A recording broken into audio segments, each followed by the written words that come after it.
The communication array crackled with static as Lieutenant Sarah Chun adjusted the frequency for the third time in 10 minutes.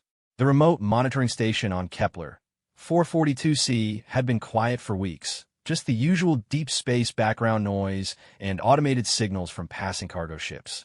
She was halfway through her evening shift when the transmission came through. It wasn't like anything she had heard before. The voice was clearly artificial, translated through some kind of universal communication device, but beneath the mechanical tone was something unmistakably desperate.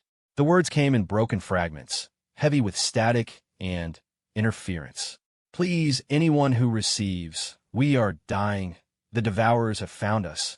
Our children, they take our children first. Sarah's coffee mug froze halfway to her lips. She had been monitoring deep space communications for 3 years, and distress calls from unknown species were not unheard of. But something about this transmission sent chills down her spine. The raw terror in the alien voice cut through the translation barriers like a knife. She quickly activated the recording system and began tracing the signal's origin.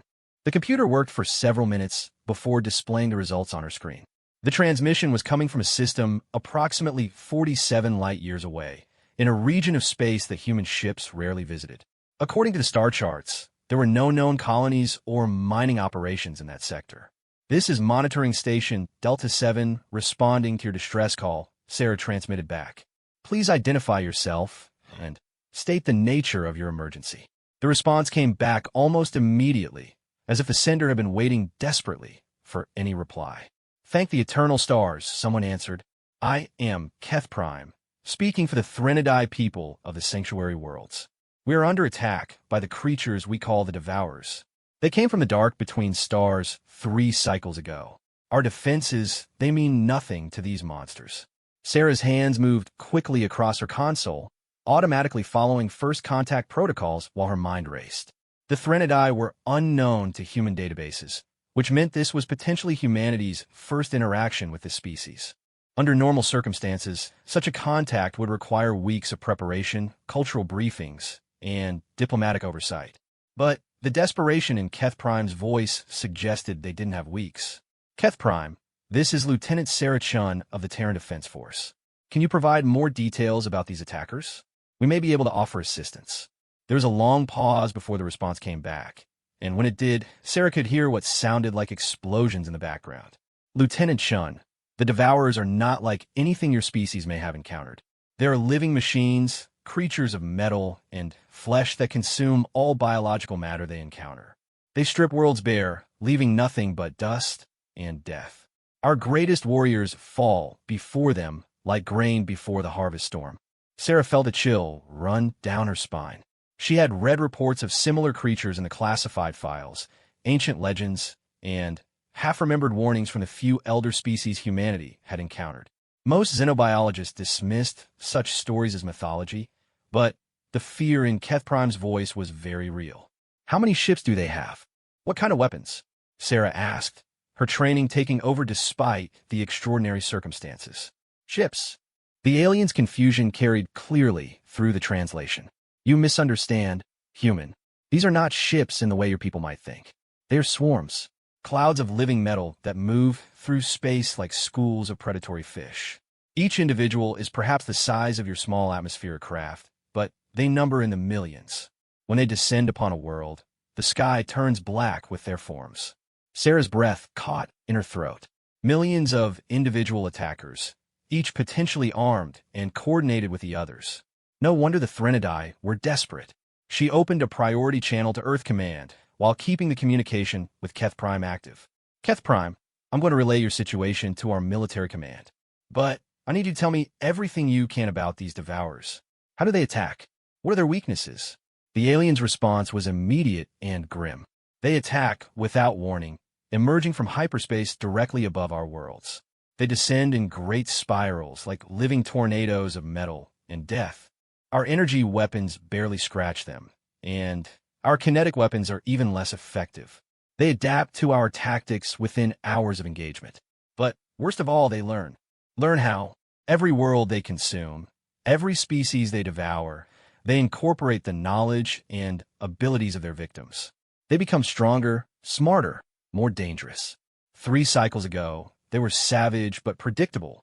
Now they set traps, conduct false retreats, even negotiate under false pretenses to gain advantage. Sarah's blood ran cold. An adaptive enemy that grew stronger with each victory was the stuff of military nightmares. She could hear her commanding officer's voice in her head from the academy lectures about asymmetric warfare. The most dangerous enemy is the one that learns from defeat faster than you learn from victory. Keth Prime, what kind of defenses do your people have? Ship-based, orbital platforms. We have had a fleet of 700 vessels of varying classes. Orbital defense networks around our 12 inhabited worlds. Ground-based particle cannon arrays. Elite warrior casts trained from birth for combat. The alien's voice grew hollow. The Devourers swept through our outer systems in less than a standard day. Our fleet managed to delay them for perhaps 6 hours. Our orbital defenses lasted 3. 700 ships destroyed in hours. Sarah had seen the specifications for Terran destroyers and battleships. If the Threnodai had even halfway comparable technology, the force that destroyed them was beyond anything in human military experience. How many worlds have they taken? Sarah asked, though she dreaded the answer. 9 of our 12 worlds are gone. The population's consumed. Billions of my people have been devoured, their biological matter converted into more devourers. We managed to evacuate perhaps 10 million to our 3 remaining sanctuary worlds. But even those are failing. Our energy reserves are nearly depleted, and the Devourers probe our defenses constantly, testing for weaknesses. 10 million survivors from a galactic civilization. Sarah felt sick to her stomach, but she forced herself to continue gathering intelligence. What do they do with the worlds after they've consumed the population? They strip mine everything. Organic matter, rare metals, even the atmospheric gases. They leave behind barren rocks, cold and lifeless. But that is not the worst part, Lieutenant Chun. The worst part is what they do to captured survivors. What do you mean? They do not kill all the population immediately. They keep some alive, studying them, learning from them. We have intercepted communications from the fallen worlds. Our people are kept in vast biological research facilities, subjected to experiments we cannot imagine. The Devourers learn everything about our physiology, our psychology, our technology. And then they incorporate that knowledge into new forms of themselves. Sarah's hands were shaking as she typed notes into her computer. This was beyond a simple alien invasion. This was a cosmic-level extinction threat. And somehow, she was humanity's first point of contact with it. Keth Prime, why haven't these Devourers moved beyond your space? What's stopping them from spreading to other systems? Nothing, as far as we know. Our space is simply where they chose to begin their current phase of expansion. According to our ancient records, similar attacks have occurred throughout galactic history, always following the same pattern. They appear from dark space, consume everything in their path, then vanish back into the void for thousands of cycles before returning. Have any species ever successfully fought them off?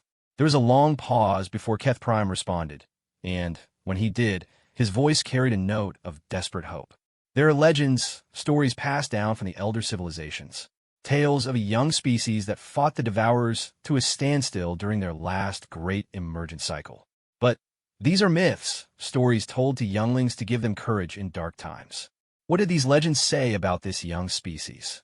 That they were creatures of unimaginable violence and cunning. That they fought not with superior technology or ancient wisdom, but with something the Devourers could never truly understand or absorb. The legends call them the impossible warriors, beings who thrived on conflict itself. Sarah felt a strange chill run down her spine. Something about that description resonated in a way she couldn't quite explain. Did these legends describe what these warriors looked like? How they fought? The stories vary, but they all speak of bipedal creatures, neither especially large nor technologically superior to their enemies. What made them dangerous was their refusal to surrender, their ability to find victory in impossible circumstances. The legends say they turned every defeat into a lesson, every loss into a weapon. A soft chime from Sarah's console indicated that her priority message to Earth Command had been received and was being processed.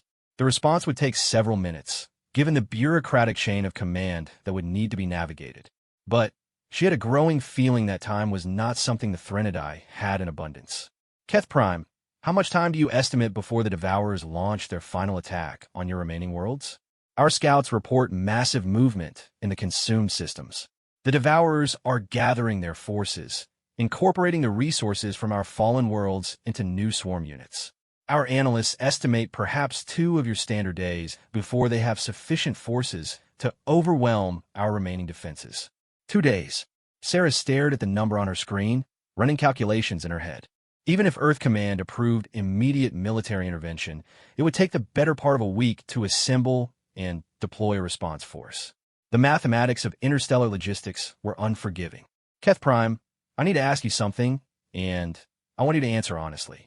If human forces were to arrive in your system, what kind of support could you provide? Ships, supplies, tactical information?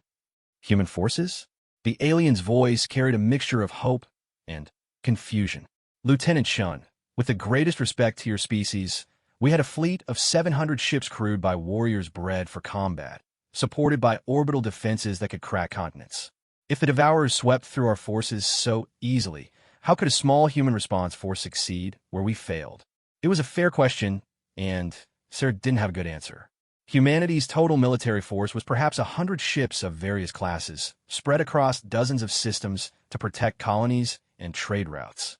Even if every single human warship were gathered in one place, it would still be outnumbered by the Devourers by several orders of magnitude. But something about the conversation nagged at her. The description of the impossible warriors from Threnody legend, combined with the tactical profile of the Devourers, suggested possibilities that pure military analysis might miss. Keth Prime, you said the Devourers adapt to enemy tactics, incorporating the knowledge and abilities of their victims. Have they encountered any species that fought in ways they couldn't adapt to? The ancient records speak of some species that gave them more difficulty than others. The Vorth fought with such savage ferocity that the Devourers required 3 times the normal force allocation to consume their worlds. The Kalari used guerrilla tactics that delayed the conquest for months rather than hours. But, in the end, all fell to the swarm. What about the species from the legends? The impossible warriors? The stories say they were different, that they fought in ways the Devourers couldn't understand, using strategies that seemed to make no sense until they suddenly turned defeat into victory. But, as I said, these are legends. Stories told to comfort the dying. Sarah's console chimed with an incoming message from Earth Command. She opened it quickly, scanning the official response to her report. The text was formal and bureaucratic, but the meaning was clear. Her report was being taken seriously, and a senior officer wanted to speak with both her and the alien representative immediately. Keth Prime, my commanders want to speak with you directly. Are you able to maintain this communication channel for an extended period? Yes, though I should warn you that our remaining worlds are under constant harassment attacks. The Devourers send small forces to probe our defenses and disrupt our communications. This channel may be interrupted without warning. Understood. One more question before my commanders join us. In your legends about the impossible warriors, do the stories mention how the conflict ended? Did they defeat the Devourers permanently? The legends are unclear on this point. Some say the impossible warriors drove the Devourers back into dark space, ending the cycle of consumption. Others claim the 2 forces fought each other to mutual extinction. But all the stories agree on one thing. After the Great Battle, the Devourers were not seen again for thousands of cycles. Sarah nodded, filing that information away. If the legends were true, and if humanity was somehow connected to these mythical warriors, it raised profound questions about human history and destiny that she was nowhere near qualified to address. A new voice crackled over her console. Admiral Patricia Okafor, commander of Earth Defense Fleet.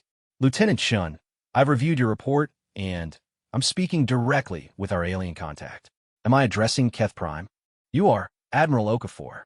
I greet you in the name of the surviving Threnody, though I fear our time grows short. Keth Prime, I'm going to be direct with you. Lieutenant Shun has given me a preliminary briefing, but I need to understand exactly what we're dealing with. These Devourers, how do they compare to the worst military threats your people have historical records of? Admiral, the Devourers are beyond comparison to conventional military threats. They do not seek territory or resources in the way civilized species understand. They exist only to consume and grow. In our recorded history, no threat has ever come close to their capabilities. What about their tactics? Lieutenant Chun mentioned they adapt to enemy strategies. More than adapt, Admiral. They evolve. Each engagement teaches them new ways to kill, new strategies to employ. By the time our fleet commanders developed countertactics for their initial assault patterns, the Devourers had already incorporated our defensive strategies and developed new attack methods specifically designed to exploit the weaknesses in our countermeasures. Admiral Okafor's voice was grim when she responded. Keth Prime, based on your description, these creatures represent a threat not just to your species, but potentially to every intelligent species in the galaxy. Do you have any information about their ultimate goals or limitations? Our xenobiologists theorize that they are part of some kind of galactic-scale ecosystem, consuming the biological and technological development of younger species to fuel their own evolution. As for limitations, Keth Prime paused, and Sarah could hear what sounded like alarms in the background. They appear to be vulnerable to certain types of quantum disruption weapons, but only temporarily. They adapt to any successful attack within hours of first exposure. What about numbers? Do they have finite resources, or can they continue expanding indefinitely? As far as we can determine, Admiral, their numbers increase with each world they consume. They convert approximately 90% of consumed biological matter into new swarm units. Our projections suggest that if they successfully consume our remaining worlds, their forces will increase by several million additional units. Sarah watched Admiral Okafor's face on the video feed as the implications sank in.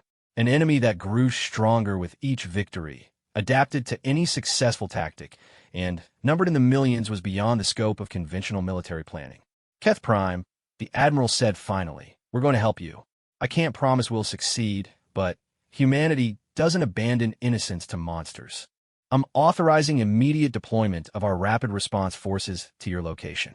Admiral, I am grateful beyond words for your willingness to help, but I must ask, your forces number in the hundreds at most. How can so few hope to succeed where our thousands failed? Admiral Okafor's smile was grim, but determined. Keth Prime, there's something you should know about humans. We have a saying, it's not the size of the dog in the fight, it's the size of the fight in the dog. You're about to find out what that means. The TDS Indomitable dropped out of hyperspace exactly 18 hours after Admiral Okafor's promise to Keth Prime.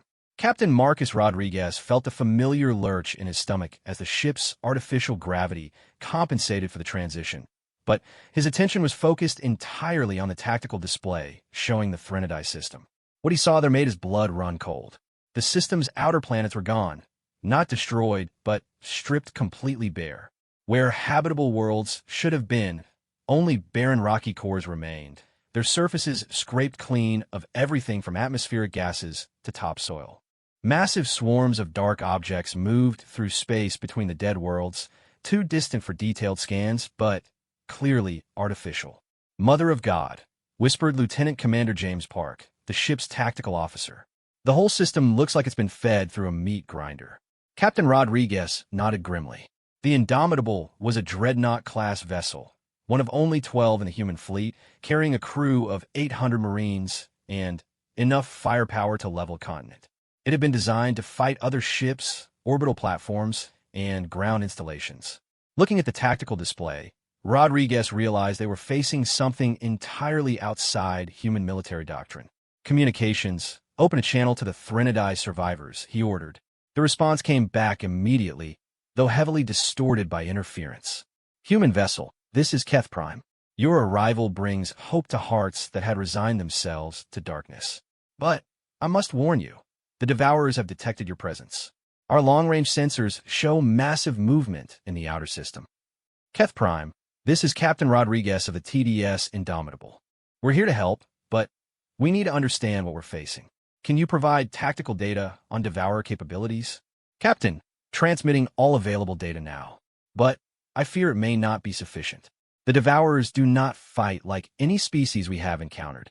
They're more like a force of nature, a hurricane made of living metal and malevolent intelligence." Rodriguez studied the incoming data streams, his expression growing darker by the moment.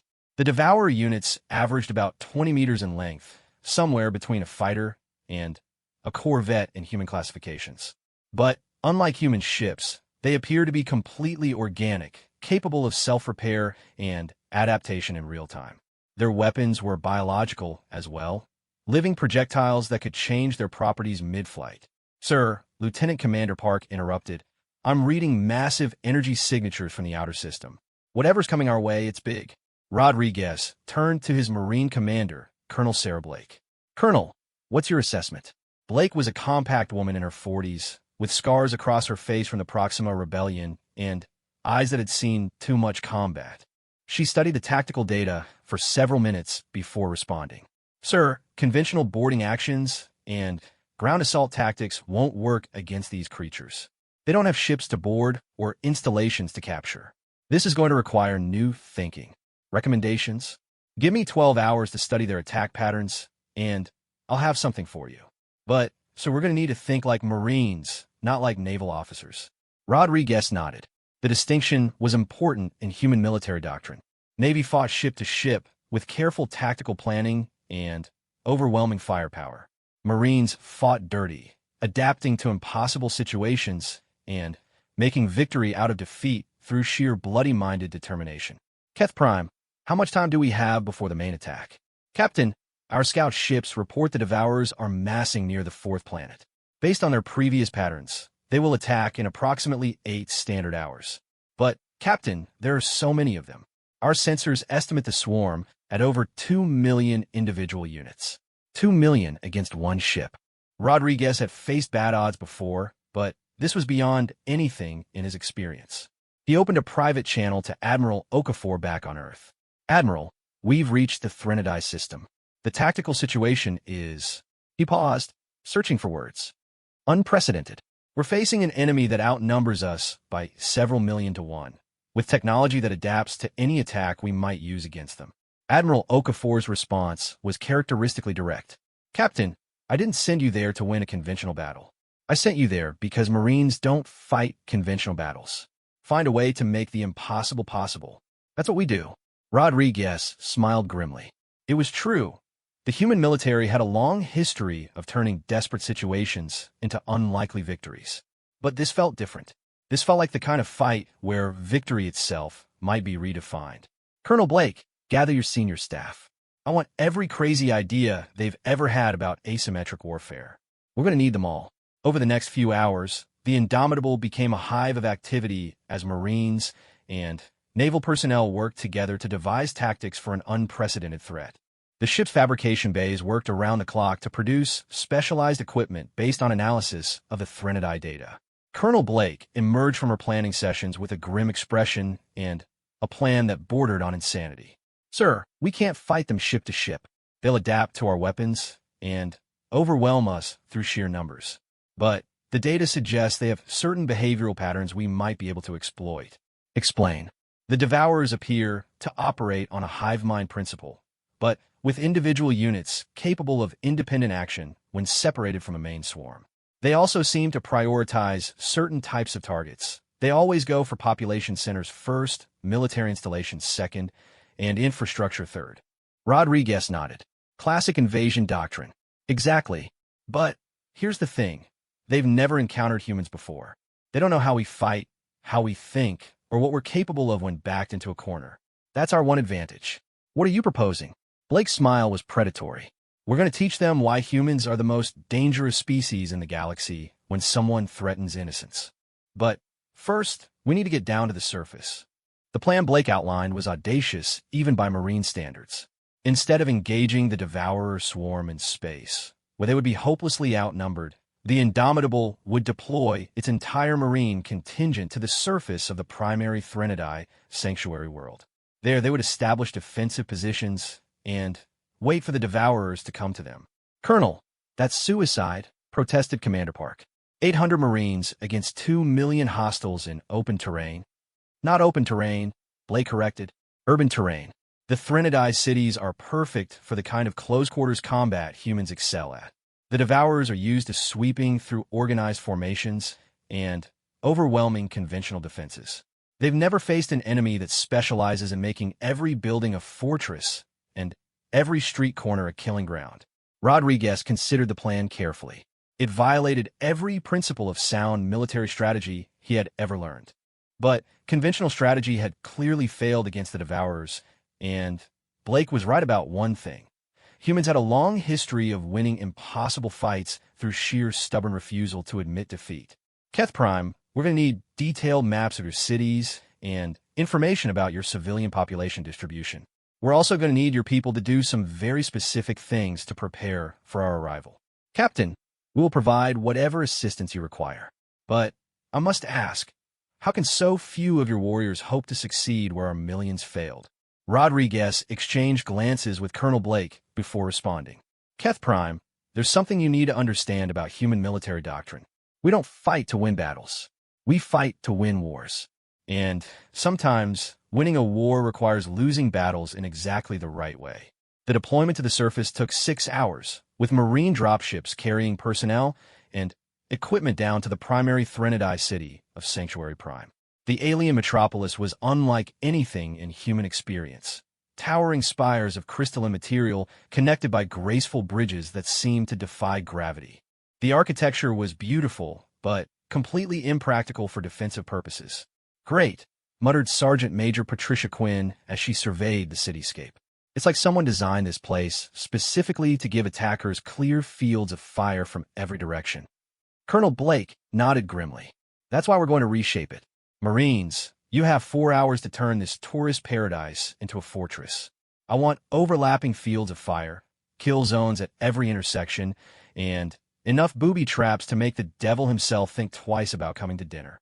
The Marines set to work with characteristic efficiency.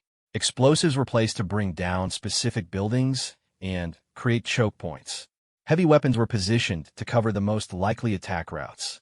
Supply caches were hidden throughout the city to ensure ammunition would be available even if individual positions were overrun. But the real innovation came from Corporal Angela Martinez, a demolitions expert from the Luna colonies. She had been studying the Threnodai data on Devourer adaptation and had a radical suggestion. "Colonel, what if we don't try to kill them? What if we try to confuse them instead?" Blake looked up from her tactical planning. "Explain." "The data shows they adapt to successful attacks by studying the weapons and tactics used against them. But what if we use attacks that aren't meant to be successful? What if we make them adapt to the wrong things?" The idea was brilliant in its simplicity. Instead of trying to destroy Devourer units with conventional weapons, the Marines would use a variety of seemingly random attacks, some effective, some deliberately ineffective. The goal wasn't to kill Devourers, but to make them waste their adaptation capabilities trying to counter phantom threats. It's psychological warfare, Blake realized. We make them adapt to tactics we're not actually using, leaving them vulnerable to the tactics we're using. Exactly. And humans are very good at psychological warfare. As the Marines prepared their defenses, the Threnodai civilians watched in fascination. Keth Prime himself came to observe the preparations, his alien features expressing confusion at what seemed like random destruction of their beautiful city. "Captain Rodriguez, I do not understand your warriors' actions. They are destroying our most defensible positions and creating what appears to be chaos rather than organized resistance." Rodriguez smiled. "Keth Prime, you're thinking like a conventional military commander. Marines don't think conventionally. They think creatively. What looks like chaos to you is actually a carefully orchestrated plan to exploit weaknesses in Devourer psychology that they don't even know they have. But how can you be certain this will work? We can't be certain, but we can be certain that conventional tactics will fail because they've already failed. So we're going to try unconventional tactics and see if we can confuse these creatures enough to give us an advantage." The first wave of Devourers arrived exactly on schedule, descending from orbit in the characteristic spiral pattern that had become their signature across the galaxy. From the Marines' positions throughout Sanctuary Prime, the sight was both terrifying and awe-inspiring. Millions of dark shapes blotting out the sky, moving with an organic fluidity that no human-built craft could match. "All positions, this is Blake." The colonel's voice crackled over the comm network. "Remember, we're not trying to stop them. We're trying to teach them. Let them come close, then show them what humans do to uninvited guests." The first Devourer units landed on the outskirts of the city, immediately beginning their standard scanning and analysis routines. The Marines watched silently as the creatures moved through the outer districts, consuming everything in their path, and growing visibly larger as they absorbed the biological and technological resources they encountered. "Jesus," whispered Private First Class Tommy Chun as he watched through his scope. "They really do just eat everything, don't they?" "Stay focused, Marine." Sergeant Quinn's voice carried across the squad comm. "Remember, we're the predators here. They just don't know it yet." The first engagement came when a group of Devourer scouts approached one of the prepared kill zones. The Marines opened fire with conventional kinetic weapons, exactly as the Threnodai had done in their failed defense. The Devourers adapted quickly, their carapaces shifting to deflect the incoming rounds. But then, something unexpected happened. As the creatures moved forward to exploit what they assumed was a human weakness, they triggered a series of carefully placed charges that brought down a building directly on top of them. Not enough to cause serious damage, but enough to bury them temporarily under tons of rubble. While they were trapped, the Marines hit them with a completely different type of weapon, electromagnetic pulse grenades that disrupted their sensory systems without causing physical damage. The Devourers quickly adapted to the EMP attack, adjusting their bioelectric fields to compensate. And then, just as they finished adapting, the Marines hit them with incendiary rounds that had been deliberately designed to be only marginally effective. The Devourers adapted to those as well, developing heat-resistant outer layers. By the time they finally freed themselves from the rubble, the individual Devourers had adapted to defend against kinetic weapons, EMP attacks, and incendiary rounds. They should have been nearly invulnerable to anything the Marines could throw at them, which was when the Marines hit them with sonic weapons. The sound-based attack was devastating to creatures that had spent precious adaptation resources defending against threats that barely existed. The Devourers died quickly, their bioelectric systems disrupted by frequencies they had no defense against. "Well, I'll be damned," Corporal Martinez muttered as she watched the creatures collapse. It actually worked, but Blake wasn't celebrating yet. That was just the advanced scouts. The real test comes when the main swarm realizes their standard tactics aren't working and starts getting creative. She was right. Within minutes of the scouts' destruction, the Devourer behavior patterns began to change. Instead of the methodical advance that had characterized their previous attacks, they began to probe different approaches to the city. Some units attempted aerial assaults, others tried to burrow beneath the defenses, and still others seemed to be testing the Marines' response times and weapon capabilities. "They're learning," Rodriguez observed from his command position, "just like the intelligence reports said they would." "Good," Blake replied. "Let them learn the wrong things." The battle that followed was unlike anything in recorded military history. The Marines fought a campaign of deliberate misdirection, appearing to use tactics they weren't actually employing, while disguising their real strategies as accidental successes. They made the Devourers adapt to phantom threats while remaining vulnerable to the actual attacks. But the creatures were learning faster than expected. By the third hour of combat, they had begun to recognize the pattern of deception and were starting to compensate. Some units began ignoring apparent threats entirely, while others developed broader adaptation strategies that could handle multiple weapon types simultaneously. "Colonel, they're getting wise to us," Sergeant Quinn reported. "Squad 7 just tried the sonic attack again and barely scratched them." Blake nodded grimly. "Time for Phase 2, then. All squads, execute Gamma Protocol." Gamma Protocol was the most dangerous part of the plan, and the most uniquely human. Instead of continuing to fight defensively, the Marines would go on the offensive, using the one advantage they had that no other species could match: their absolute refusal to surrender, even in hopeless circumstances. "Remember, Marines," Blake's voice carried across every comm channel in the city. "We're not just fighting for the Threnodai. We're fighting for every innocent species that might encounter these monsters after they're done here. We're fighting for the idea that evil doesn't get to win just because it's bigger and stronger. We're fighting because it's what humans do." And with those words, 800 human Marines charged straight into the heart of a swarm containing over 2 million of the most dangerous predators the galaxy had ever known. The sight of 800 humans charging directly into the center of a swarm numbering in the millions would have looked like suicide to any rational observer. But there was nothing rational about what the Marines were doing, and that was exactly the point. Sergeant Major Patricia Quinn led the first assault wave, her squad moving through the crystalline streets of Sanctuary Prime with the fluid precision of apex predators. Behind her, Private Chen carried a weapon that had been fabricated just hours earlier in the Indomitable's workshops, a sonic cannon modified, with frequency randomizers that made it impossible for the Devourers to adapt to its output. "Contact front!" Quinn shouted as her squad rounded a corner and came face to face with a cluster of Devourer units. The creatures immediately began their standard adaptation sequence, analyzing the humans' weapons and adjusting their defenses accordingly. But the Marines weren't using their weapons. Instead, they threw grenades that released clouds of metallic chaff, blinding the Devourer's sensors. While the creatures struggled to adapt to the new sensory interference, the Marines closed a hand-to-hand combat range. "What the hell are they doing?" Private Chin muttered as he watched Quinn tackle a Devourer unit that was nearly twice her size. "Fighting like Marines," answered Corporal Martinez, who was busy planting explosive charges on confused Devourer units. "These things are used to fighting other technology. They don't know how to fight crazy." The hand-to-hand combat was brutal and terrifying.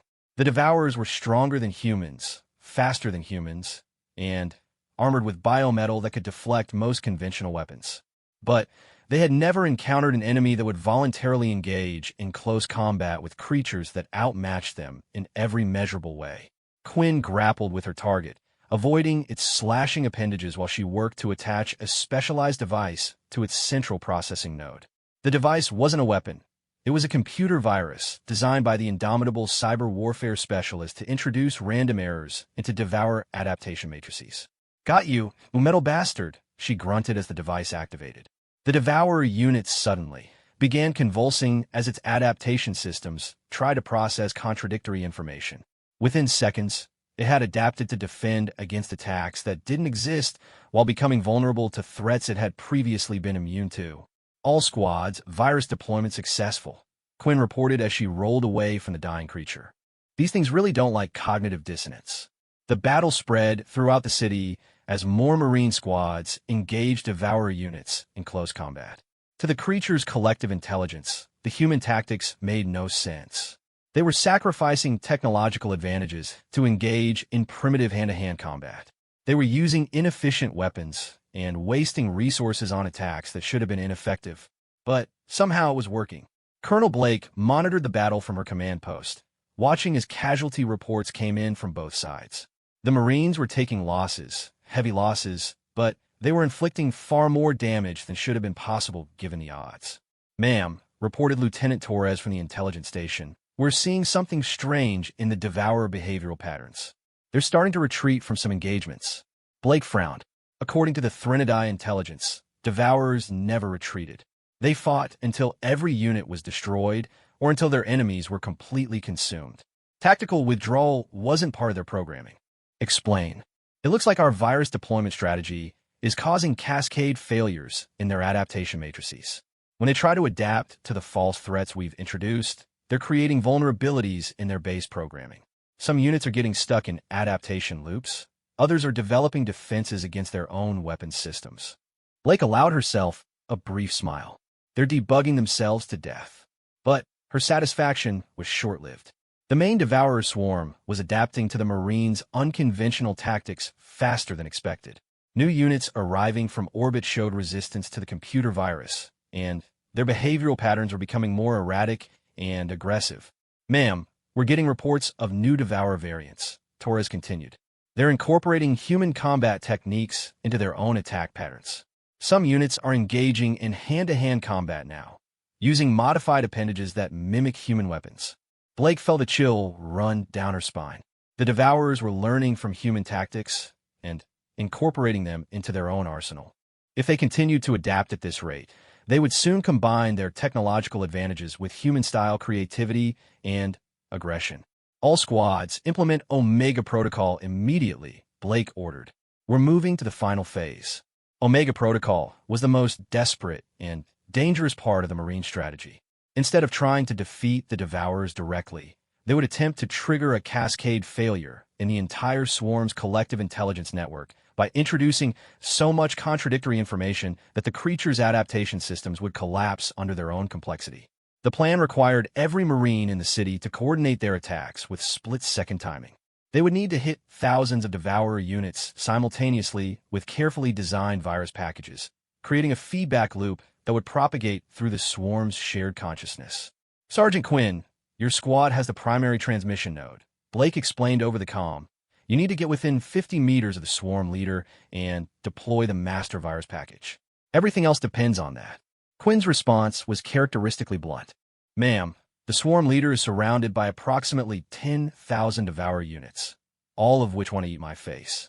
This is going to be interesting. Sergeant, I have complete confidence in your ability to do the impossible. After all, you're a Marine. Yes, ma'am. We'll get it done. Quinn's squad began moving toward the center of the city, where the largest concentration of Devourers had gathered around their leader. The creature was massive, easily the size of a small building, and covered in biomechanical appendages that serve as both weapons and communication relays. Getting close to it would require passing through thousands of smaller Devourer units, all of which had adapted to human tactics over the past several hours. It was, by any reasonable measure, a suicide mission, which was why Quinn was grimly confident they could pull it off. Listen up, Marines, she told her squad as they prepared for their final assault. The brass wants us to get close to that big, ugly monster and give it a computer virus that will hopefully make all these things forget how to be evil. Simple, right?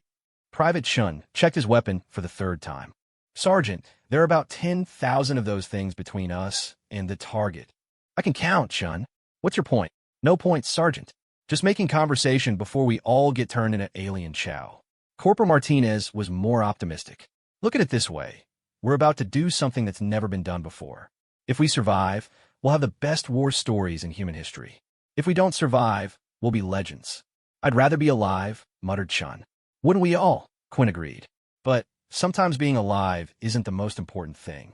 Sometimes doing your job is more important than breathing. The squad moved out, using every trick they had learned in the previous hours of combat. They moved through the city like ghosts, avoiding large concentrations of Devourers and striking at isolated units with lightning raids designed to create maximum confusion. As they got closer to the center of the city, the resistance increased dramatically. The Devourers had learned to anticipate human tactics and were laying ambushes of their own. What had started as a coordinated assault began to resemble a running battle as the Marines fought their way through increasingly determined opposition. Contact left, Chun shouted as a group of Devourer units emerged from what had appeared to be an empty building. The creatures had learned to use human stealth tactics, concealing themselves until their prey was within striking distance. The firefight was brief, but brutal.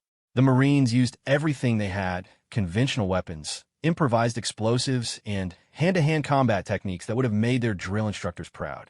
But for every Devourer they destroyed, 2 more seemed to take its place. We're not going to make it at this rate, Martinez reported as the squad took shelter behind the remains of a Threnodai transport vehicle. There are too many of them, and they're learning our moves faster than we can develop new ones. Quinn considered their options. They were still 300 meters from the target, with approximately 1,000 Devourer units between them and their objective. Their ammunition was running low, and several squad members were carrying injuries that would slow their movement. By any rational assessment, the mission was impossible. Martinez, how much explosive do you have left? About enough to level a city block, Sergeant. Chin, what's your assessment of enemy positions between here and the target? Dense, Sergeant. Really dense. Like stupidly dense. Quinn smiled grimly. Perfect. Marines, we're going to do something really stupid. Her plan was simple in concept, terrifying in execution. Instead of trying to sneak past the Devourer forces, they would create such a massive distraction that every unit in the area would converge on their position. While the creatures were focused on destroying the Marines, the virus package would be deployed using a delivery method the Devourers couldn't possibly anticipate. Chun, you're going to take the virus package and get as close to the leader as possible. Martinez, and I will create a distraction that will make every Devourer in the city want to kill us personally. Sergeant, that's insane, Chun protested. Of course it's insane. That's why it's going to work. These things have adapted to fight rational enemies. They don't know how to handle crazy. Martinez was already preparing her explosives. How big a distraction did you have in mind, Sergeant? Big enough to make them forget everything else they're supposed to be doing. Quinn activated her comm unit and broadcast on an open frequency that she knew the Devourers would monitor. Attention alien scumbags. This is Sergeant Major Patricia Quinn of the Terran Marine Corps. You've been picked for the honor of learning why humans are considered the most dangerous species in the galaxy. Class is now in session. What followed was perhaps the most audacious military action in human history. Two Marines, armed with nothing but explosives and an unshakable determination to complete their mission, declared war on an enemy force numbering in the thousands.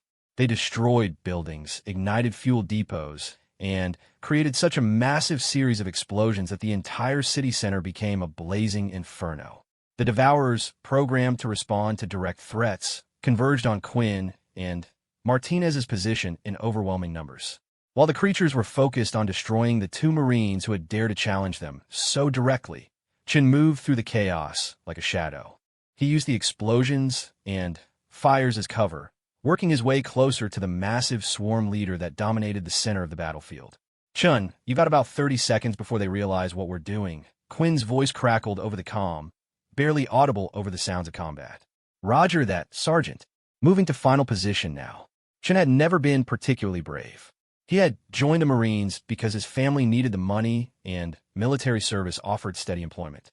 He had never expected to be crawling through an alien city with a computer virus that might save an entire species, while his squad leader and best friend fought impossible odds to give him the chance. But as he reached the final approach to his target, Chin realized something important. Courage wasn't about not being afraid. Courage was about doing your job, even when you were terrified, because people were counting on you. "Quinn, Martinez, this is Chun. I'm in position. Whatever happens next, it's been an honor serving with you." "Just get it done, Marine," Quinn replied. "We didn't come this far to fail now." Chin took a deep breath, activated the virus package, and charged straight at a creature the size of a building, surrounded by thousands of its companions, armed with nothing but a computer program and the absolute certainty that humans don't quit. Private First Class Tommy Chun had never been the fastest runner in his unit, but fear and determination combined to give him speed he never knew he possessed. The virus package felt impossibly heavy in his hands as he sprinted across the final 100 meters toward the massive Devourer leader, dodging between smaller units that were still focused on the explosions Quinn and Martinez had created. The swarm leader noticed him when he was 50 meters away. The massive creature's sensory array swiveled toward Chun, and he could feel its alien intelligence studying him, analyzing his approach, calculating the threat he might represent. What it saw was a single human, armed with what appeared to be a primitive data storage device, running directly towards certain death. The creature's analysis concluded that Chun represented no significant threat. It was the last mistake the Devourers would make as a unified intelligence. Chun dove forward as weapons fire erupted around him, feeling the heat of energy blasts that missed him by centimeters. He hit the ground hard, rolling to absorb the impact, and came up running again. The virus package's activation sequence was already engaged. All he had to do was get close enough to establish a direct data link with the swarm leader's processing matrix. 30 meters. 20. 10.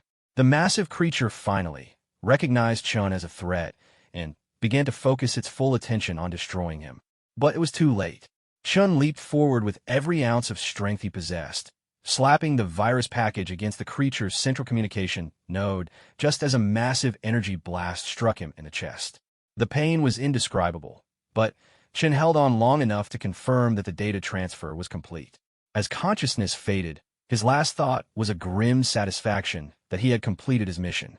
The virus propagated through the Devourer network with devastating efficiency. Unlike the smaller virus packages the Marines had been using, this was a master program designed specifically to exploit the creature's collective intelligence system. Within seconds, every Devourer unit in the system was receiving contradictory commands, false sensory data, and recursive logic loops that caused their adaptation matrices to collapse. Colonel Blake watched the tactical display in amazement as thousands of red dots representing Devourer units suddenly began flickering between active and inactive status. "What's happening out there?" "Ma'am, it looks like Chin's virus is causing a cascade failure in their network," Torres reported. "The individual units are losing coordination with each other. Some of them are attacking their own allies." Blake opened a comm channel to all Marine units. "All squads, this is Blake. The virus deployment was successful. Devourer coordination is breaking down. Continue engaging individual units, but watch for friendly fire. They're starting to turn on each other." Throughout the city, Marines watched in fascination as the previously coordinated Devourer swarm began to tear itself apart. Units that had been working together moments before suddenly identified each other as threats. The creature's adaptation systems, overwhelmed by contradictory information, began generating random defensive responses that often made them vulnerable to their own weapons. "Well, I'll be damned," Sergeant Quinn muttered as she watched a group of Devourer units engage in a vicious firefight with each other. Chen actually pulled it off. But Quinn's celebration was premature. While a master virus had succeeded in disrupting the swarm's coordination, individual Devourer units were still formidable opponents. Without the collective intelligence guiding them, they had reverted to more primitive behavior patterns, and those patterns were focused entirely on consuming any biological matter they encountered. "Ma'am, we have a new problem," Torres reported. Without the swarm intelligence controlling them, individual Devourer units are becoming more aggressive. They're no longer following tactical doctrines, they're just trying to eat everything in sight. Blake realized that the virus had solved one problem while creating another. The Devourers were no longer a coordinated military force, but they had become something potentially worse. Millions of individual predators with no goal except consumption. "All units, switch to containment protocols," Blake ordered. "Our objective is no longer to defeat an organized enemy. We need to hunt down and eliminate individual threats before they can cause civilian casualties."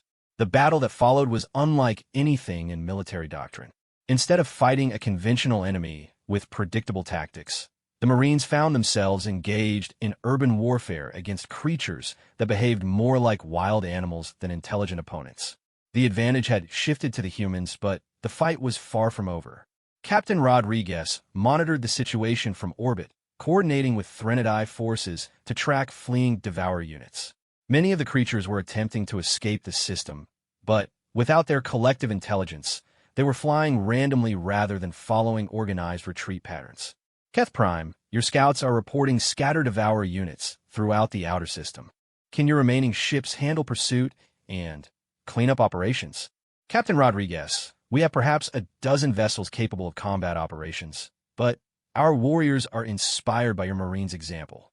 They request permission to assist in hunting down the remaining threats." Rodriguez smiled. The Threnody were warrior people at heart.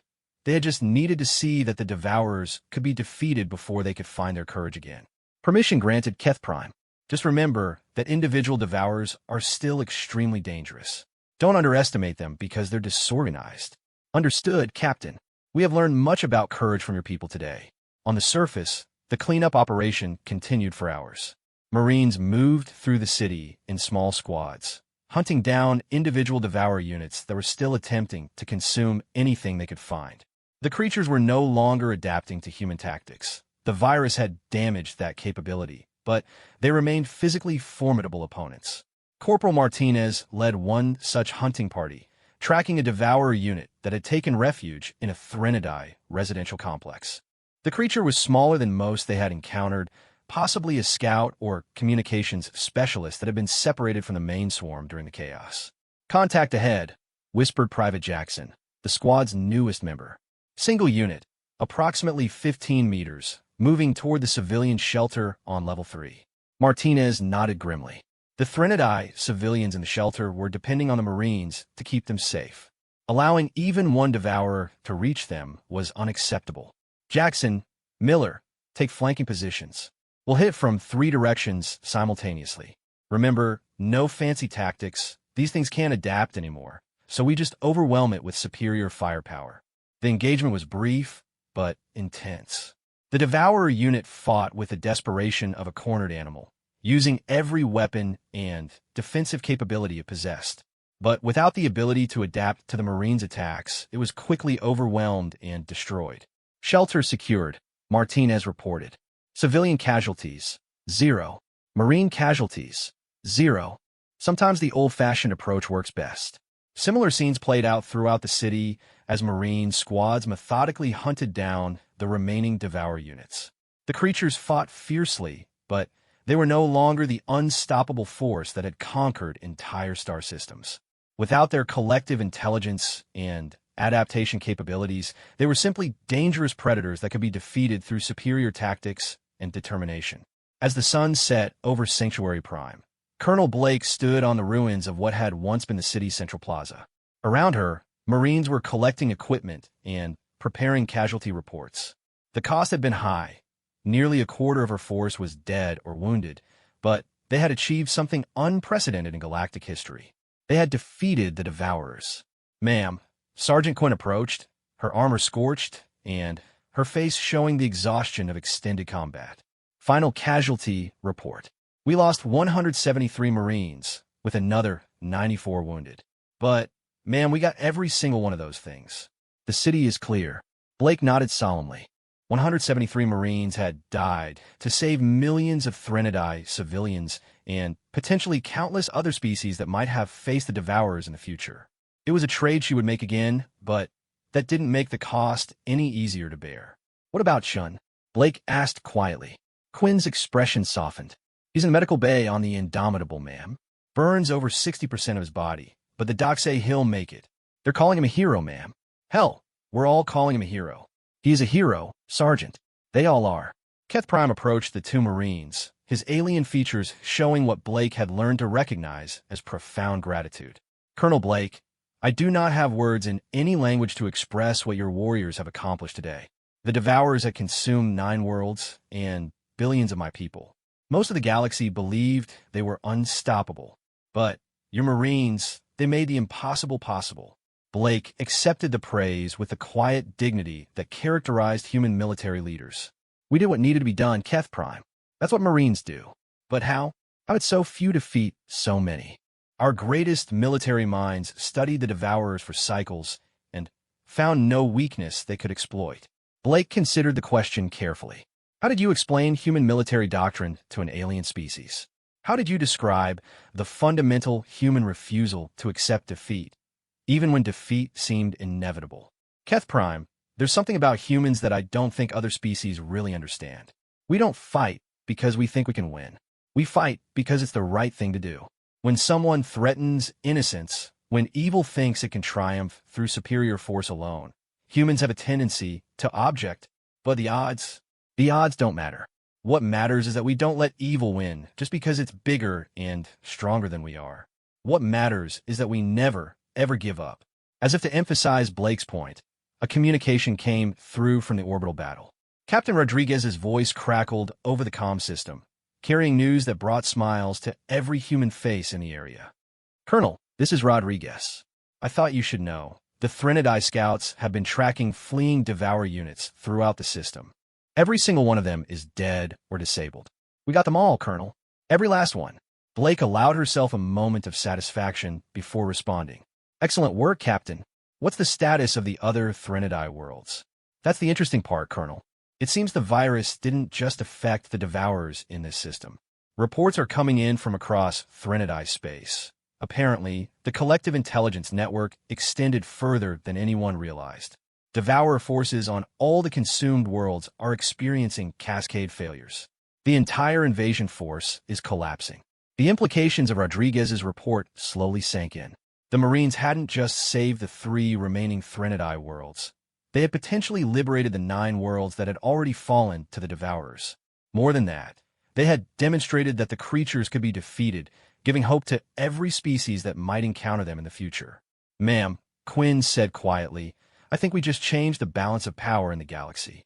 Blake nodded slowly. The human military had always punched above its weight, but this victory would establish humanity as a major force in galactic politics.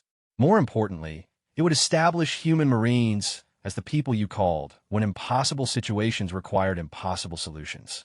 "Sergeant, send a message to Admiral Okafor. Tell her that Mission Impossible has been completed successfully. Tell her the Marines have once again demonstrated that there's no such thing as hopeless odds when human lives are on the line." As the Threnodai began the massive task of rebuilding their civilization, and as human diplomats prepared for the complex negotiations that would follow humanity's first major military intervention in galactic affairs, the Marines of the Indomitable prepared for the journey home. They had arrived as an unknown quantity, 800 warriors from species most aliens had never heard of. They were returning as legends, the humans who had accomplished what no other species had managed in recorded galactic history.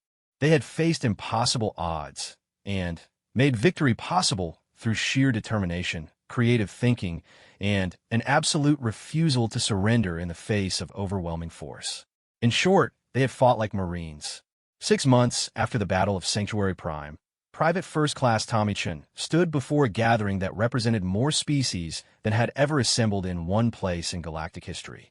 The Great Assembly Hall of the Threnodai homeworld had been rebuilt specifically for this occasion, its soaring architecture designed to accommodate the various environmental needs of dozens of different alien species. Chun still bore the scars from his encounter with the Devourer leader, raised lines of tissue across his chest, and arms where the creature's energy blast had nearly killed him. But he stood straight and proud in his dress uniform, the Medal of Galactic Honor gleaming on his chest, an award created specifically to recognize his actions during the battle. The ceremony wasn't just about Chun, of course. It was about all the Marines who had fought and died at Sanctuary Prime, and more broadly, it was about humanity's new role in galactic civilization.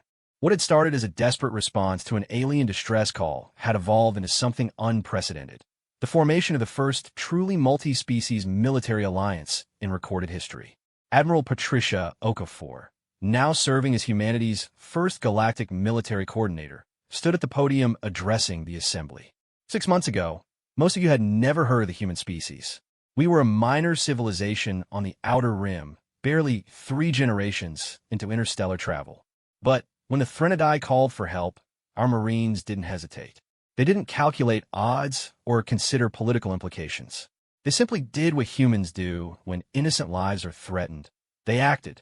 The audience was a mixture of species Chun was still learning to identify. The Threnodai, of course, occupied the positions of honor near the front. But there were also representatives from the Kalari Confederacy, the Vorth Republic, the Crystalline Collective, and dozens of other civilizations that had suffered under Devourer attacks throughout history. The victory at Sanctuary Prime was not just a military triumph, Admiral Okafor continued.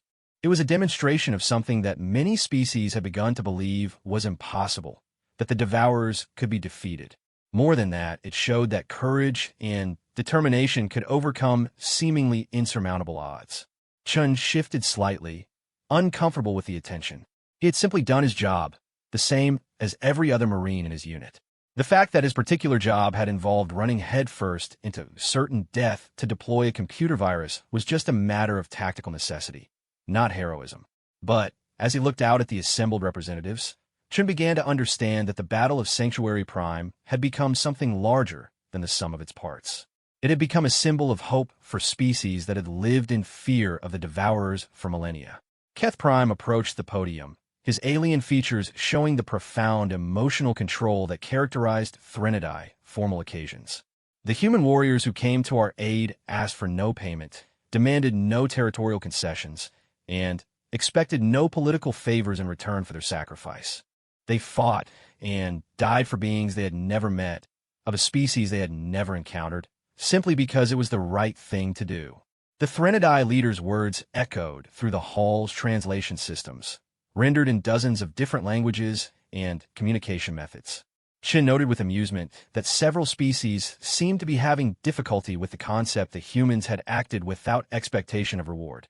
But their sacrifice accomplished more than the preservation of our worlds, Keth Prime continued. The virus deployed by Private Chun and the tactical innovations developed by the human Marines have been shared with all member species of our new alliance. We now have weapons and strategies that can be used against the Devourers should they ever return. That was the real significance of the ceremony, Chun realized. It wasn't just about honoring the Marines who had fought at Sanctuary Prime. It was about formalizing the military alliance that had grown out of that battle. The Terran Defense Force, once a minor regional power, had become the core of something unprecedented in galactic history, a cooperative military organization dedicated to mutual defense against existential threats. Admiral Okafor resumed her position at the podium. The Galactic Defense Alliance represents more than just a military pact. It represents a commitment to the principle that no species should face extinction alone. When the next impossible threat emerges, and history suggests it will, we will face it together. Chen remembered the conversations he'd had with alien representatives during the months of negotiation that followed the battle. Many species had wanted to understand what made humans willing to sacrifice themselves for strangers. They had studied human history, analyzed human psychology, and attempted to quantify the factors that led to the marine success against the devourers. What they had discovered both fascinated and disturbed them. Humans, it turned out, were uniquely suited for asymmetric warfare against superior opponents. Their evolutionary history as persistence hunters, their tendency toward pack bonding with unrelated individuals, and their psychological resistance to despair in hopeless situations made them ideal soldiers for impossible battles. But more than that, human military doctrine was fundamentally different from that of every other known species. Where other civilizations fought to minimize losses and preserve resources, humans fought to achieve objectives regardless of cost. Where other species sought to avoid unnecessary risks, humans seemed to actively seek out dangerous situations if they offered any chance of victory. The alien military analysts had a term for it: tactical insanity with strategic purpose. Chen smiled at the memory of that particular briefing. The Kalari military attaché had been trying to explain to her superiors why human tactics worked when conventional wisdom said they should fail. Her conclusion was that humans approached warfare as a problem to be solved rather than a contest to be won, which meant they were willing to accept solutions that no rational species would consider. Private Chun. Admiral Okafor's voice brought him back to the present. Would you like to address the assembly? Chen hadn't expected to speak, but he rose and approached the podium anyway. Looking out at the sea of alien faces, he tried to think of something profound to say about courage, sacrifice, and the bonds between species. Instead, he found himself speaking from the heart about the only thing he knew for certain. 6 months ago, I was scared. Really, really scared. I was running towards something that was going to kill me, and I knew it. But I wasn't running toward it because I was brave. I was running toward it because my friends were counting on me, and because there were innocent people who would die if I didn't do my job. The translation systems worked overtime to render Chen's informal speech into the formal languages of galactic diplomacy, but somehow the essential message came through. I think maybe that's what makes humans different. We don't fight because we're not afraid. We fight because being afraid isn't a good enough reason to let evil win. We fight because somebody has to, and if we don't, who will? The silence that followed Chen's words was profound. In the months since the Battle of Sanctuary Prime, dozens of species had attempted to analyze human military psychology. But none of their complex theories captured the simple truth that Chun had just expressed. Humans fought not because they were uniquely brave, but because they were unwilling to abandon their responsibilities to each other and to innocent life in general. That's why this alliance works, Chen continued, gaining confidence as he spoke. It's not because humans are better soldiers than anyone else. It's because we're willing to be the ones who stand up when standing up seems impossible. And now that you know it can be done, maybe you'll be willing to stand up too. The response was immediate and overwhelming. Representatives from dozens of species rose to their feet, producing the various sounds, gestures, and bioluminescent displays that constituted applause in their cultures. But more than that, Chun could see something new in their alien features, a determination that hadn't been there before. Admiral Okafor returned to the podium as the demonstration subsided. Private Chun has expressed the fundamental principle that will guide our alliance: the willingness to stand against impossible odds when innocent lives are at stake. Today, we formalize our commitment to that principle. The signing ceremony that followed was complex, involving dozens of different species with varying concepts of contractual obligation. But the essential message was simple. The civilizations of the galaxy would no longer face existential threats alone. As the ceremony concluded and the representatives began to mingle, Chen found himself surrounded by alien military officers eager to discuss human tactics and psychology. But his attention was drawn to a conversation between Admiral Okafor and the Kalari High Commander, an insectoid being whose species had fought the Devourers centuries earlier. Admiral Okafor, I must confess that I still do not fully understand how your Marines achieve victory against such overwhelming odds, the High Commander was saying. Our analysis suggests that their tactics should have failed catastrophically. Admiral Okafor smiled. High Commander, that's exactly why they succeeded. The Devourers had adapted to fight rational enemies using logical tactics. They weren't prepared for an enemy that specialized in making the impossible possible. But Surely there must be limits to what such tactics can achieve. What happens when you face an enemy that cannot be defeated through courage and determination alone? Chun stepped forward, drawn into the conversation despite himself. With respect, High Commander, we've never met that enemy. Maybe we will someday, but until then, we'll keep doing what Marines do. And what is that exactly? Chen's answer was simple and direct. We'll keep standing up. The High Commander's compound eyes focused on Chun with new interest. You speak as though defeat is not a possibility. Oh, defeat is definitely a possibility, Chun replied. Marines die all the time. Missions fail. Good people lose to bad people, and sometimes evil wins. But here's the thing. Even when we lose, we make the enemy pay such a high price for victory that they think twice about trying it again. And if the price is your life, then that's the price. Someone has to be willing to pay it, or evil wins by default. The conversation that followed became one of many that would shape the development of Galactic Defense Alliance doctrine over the coming years. The concept of strategic sacrifice, accepting certain losses to achieve essential objectives, was familiar to most species in abstract terms. But the human willingness to actually implement such strategies in practice was unique in galactic military history. As the formal ceremony gave way to informal discussions, Chen found himself thinking about the future. The Devourers were gone, at least for now, but the universe was full of threats that no single species could face alone. Pirates, rogue artificial intelligences, natural disasters, and the countless other dangers that lurked in the dark spaces between stars. But for the first time in galactic history, the civilized species wouldn't face those threats alone. They had an alliance now, and at the heart of that alliance was a simple human principle. When innocent people needed protection, someone had to be willing to stand up and provide it. Sergeant Major Patricia Quinn approached, her dress uniform pristine, but her eyes still carrying the hard edge that came from surviving impossible battles. Chun, how does it feel to be a galactic celebrity? Chun shrugged. Weird, mostly. I keep waiting for someone to realize they made a mistake and ask for their medal back. Quinn laughed. Trust me, kid, they didn't make a mistake. You did something that's going to be remembered for centuries. We all did something, Sergeant Major. I just had the flashiest part. Maybe, but you're the one they'll write the stories about. The human who charged into certain death to save an entire species. That's the kind of story that inspires people to be better than they thought they could be. Chun looked around the hall, watching humans and aliens work together to plan for a safer galaxy. Quinn was right. The Battle of Sanctuary Prime had become more than just a military victory. It had become proof that impossible things were possible when good people refused to give up.